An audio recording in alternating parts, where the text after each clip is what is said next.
got to tell you, when it comes to the Australian agriculture sector, the raw stats are really quite staggering. Australian agriculture uses 55% of our land. It uses 74% of our water, but it comprises just 13.6% of our goods and services exports, 2.7% of our total economy, and 2.2% of our total employment. Now, these are the headlines from the Australian Bureau of Agricultural and Resource Economics and Sciences report into the agriculture sector out today. And ABARES Executive Director is Jared Greenville, who joins me now. Jared, always good to have you on the program. I mean, those stats in themselves says astonishingly how much the agriculture sector uses, but how relatively little it puts in comparison with, say, the services sector or the construction industry, for example.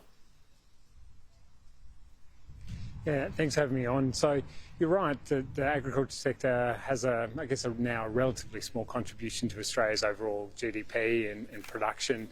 But in particular, like the businesses, and there's around 88,000 farm businesses across the country, they are significant stewards of our land mass. And as you say, that they're also a significant user of a number of our environmental resources, particularly water.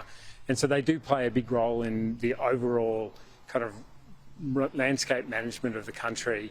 And although, you know, it's a small part of GDP and maybe a small part of employment, they do bring in a fairly outsized impact in terms of our export revenues, as you say, about a significant share of that goods and services export. So the one thing that you identify in this report, though, is productivity. Like so many other people are talking about this, but what you're saying is that they face their own crisis on productivity. They've either got to improve or otherwise farm incomes could go backwards.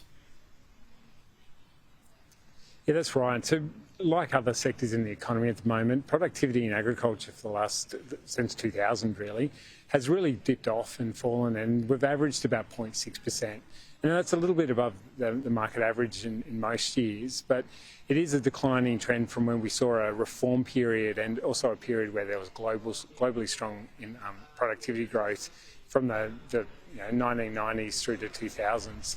Now, the sector's got a number of challenges it's facing, particularly around sustainability, emissions, and also its contribution to the net zero transition.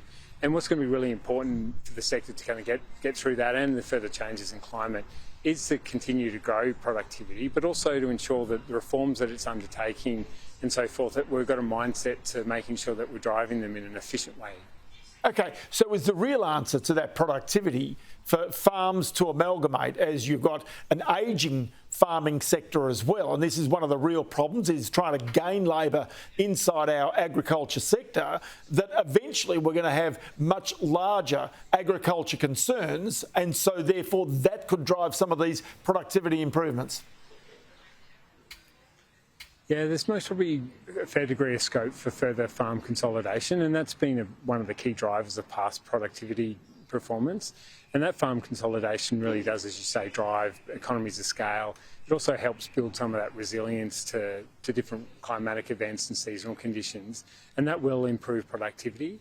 But I think it's not the only thing. There's a few other things that are likely worth looking at, and particularly maintaining investments in research and development. So Australia's always been a bit of a innovation leader and ahead of the curve, and so I think we really need to make sure that we position ourselves that way, particularly as costs start to rise and also competitors catch up. So that's another important aspect.